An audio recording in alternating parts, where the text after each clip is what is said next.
TV Bihar देख रहे हैं आप। मैं हूं सानिया आपके साथ। जनसुराज द्वारा एनडीए के कार्यकाल में जितनी भी नाकामी हुई है उन सभी चीजों को गिनवाते हुए जनसुराज द्वारा आज प्रेस वार्ता किया गया।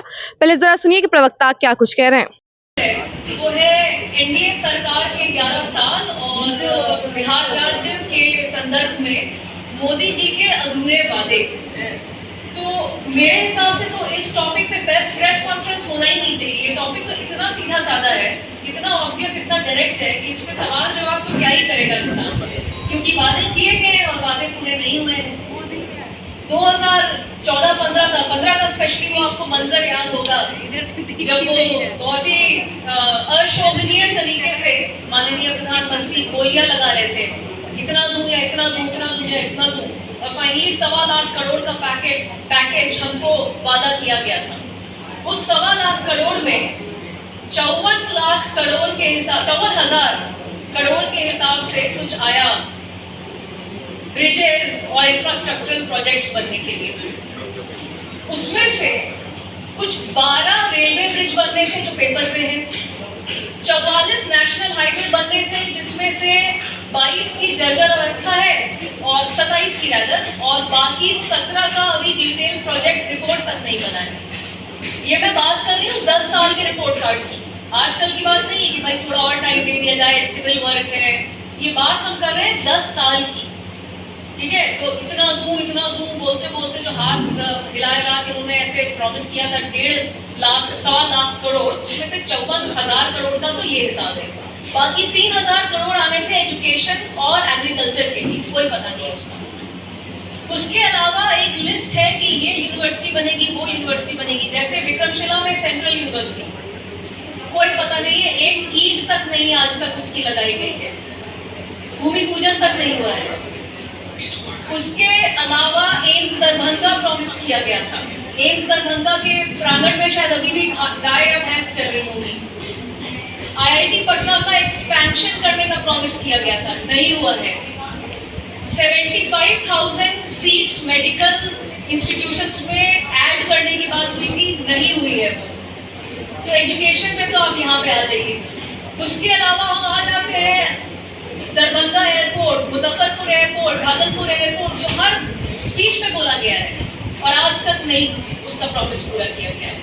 एयरपोर्ट्स अथॉरिटी ऑफ इंडिया से आप डेटा निकाल के देख लीजिए, कुछ नहीं हुआ। तो क्या हम बिहारियों को इन लोगों ने इतना बेवकूफ समझ रखा है, या हमारी खुद का हमारा आत्मसम्मान मर गया है कि हम सवाल भी पूछना अब भूल चुके हैं? क्या हुआ है? जनसुराज और हम सब इसीलिए उनको बार बार याद दिलाना चाह रहे हैं कि आपके 10 साल की किए हुए वादे जो पूरे नहीं हुए हैं उनको बिहारी जनता भूली नहीं है, और हम लोग बार बार सवाल करेंगे हम क्यों। अच्छा, एक मल्टीपल इंडेक्स पे रघुराम राजन कमेटी ने एक वो निकाला था, सर्वे किया था, तो 2014 में सेंटर ने माना था, उसके हिसाब से हम लोग पुअरेस्ट और मोस्ट बैकवर्ड स्टेट है। Bihar economically most backward state है। 54% जनता हमारी एक्सेस नहीं पाती है basic health, hygiene, education, standard of living को। और हम लोग के लिए एक डेवल्यूशन ऑफ फंड अलग तरीके से करना था, हमको स्पेशल स्टेटस कैटेगरी मिली थी। ये सारी चीजें उन्होंने अनाउंस की, लेकिन कभी नहीं हुआ। तो भाई अब हम लोग पूछेंगे ना बार बार कि आप जब आते हैं इलेक्शन ईयर में 6 बार, तो इतना ऑपरेशन सिंदूर को बनाने की आवश्यकता क्यों पड़ती है आपको? भाई इतना बड़ा बड़ा बैनर क्यों लगता है ऑपरेशन सिंदूर का? वो तो राष्ट्रीय लेवल की बात है, क्योंकि आप बिहारियों को और किसी चीज के तो लिए तो ये कर नहीं सकते, हमको झांसा दे नहीं सकते, क्योंकि वादे तो आपने पूरे किए नहीं है कुछ। तो यही सेम खा के ये पुलवामा वो सिंदूर यही कर रहे हैं।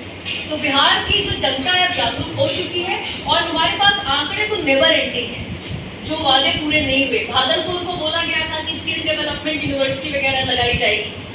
2019 से 2024 के बीच में 2 लाख हस्तकरघा वाले हुआ करते थे बुनकर लोग, वो सिमट कर उनकी संख्या 60,000 हो गई है। जो 600 करोड़ रेवेन्यू आता था वो 150 करोड़ रेवेन्यू हो गया है। भागलपुर जैसे राज्य का ये हाल, डिस्ट्रिक्ट का ये हाल है, जो कि इतना बड़ा हमारे हस्तकरघा में विकसित हो सकता था। तो ऐसी बहुत सारी बातें जो हम लगातार करते रहेंगे, उनके बातें हैं जो हम याद दिलाते रहेंगे। और गाना है ना, तो झूठों का बड़ा सरताज निकला, ये वही है यहाँ पे। तो अब मैं अमित पासवान जी को माइक देती हूँ, कुछ ये भी साझा करेंगे। और उसके बाद तो आपने सुना कि प्रवक्ताओं का क्या कुछ कहना है। इन लोगों का साफ तौर पे यही कहना है कि जनसुराज जो है ये सवाल करती है कि आखिर एनडीए के शासन काल में क्या कुछ हुआ है और नरेंद्र मोदी जितने वादे करते हैं वो कभी पूरा क्यों नहीं होता है। इतने सारे वादे करके जाते हैं बिहार में, लेकिन उसमें से एक भी वादा पूरा नहीं करते हैं और इसको लेकर जनसुराज जो है लगातार सवाल कर रही है एनडीए सरकार से और नरेंद्र मोदी से। बाकी इस खबर को लेकर आपकी क्या राय है, कमेंट सेक्शन में जरूर बताएं और देखते रहें स्टार टीवी बिहार। धन्यवाद।